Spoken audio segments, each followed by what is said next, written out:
Hello and welcome back to the lesson. The subject is Advanced Financial Management. The topic is mergers and acquisitions. In today's lesson, we're going to outline the criteria for choosing an appropriate target for acquisition. Criteria for choosing an appropriate target for acquisition. Candidates, choosing the right target for acquisition is a critical decision in mergers and acquisitions that significantly impact the success or failure of the deal. It requires a systematic and a disciplined approach. It requires evaluating both qualitative and quantitative factors.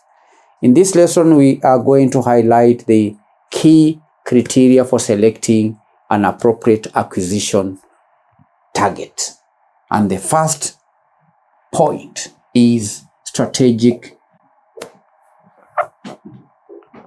In choosing an appropriate target for acquisition, it is very critical to consider the strategic fit.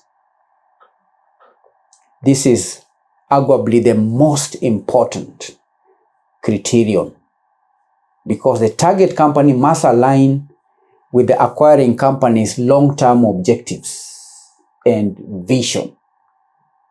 And when looking at the strategic fit, it's important for the target, for the acquiring company to consider the market expansion. Market expansion. Market expansion.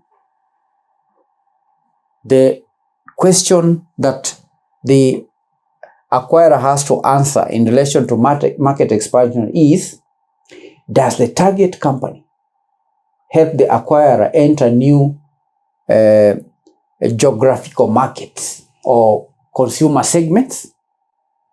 Another question will be in relation to diversification, product diversification.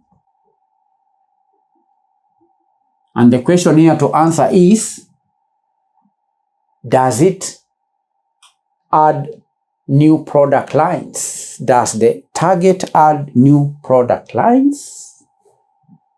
Does the target add new product lines?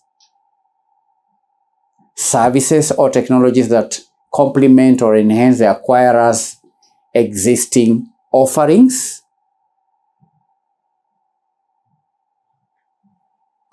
Three, in analyzing the strategic fit of the acquirer is a competitive advantage. Competitive advantage. Competitive advantage. Does the target strengthen the acquirer's competitive position, perhaps by eliminating a rival, or gaining market share, or acquiring proprietary technological or intellectual property? 4, supply chain integration. The vertical integration. Does it improve efficiency? Does the target reduce costs? By acquiring a target, does the acquirer gain control over the supply chain? And so on. You understand? Yes. So that's the first criterion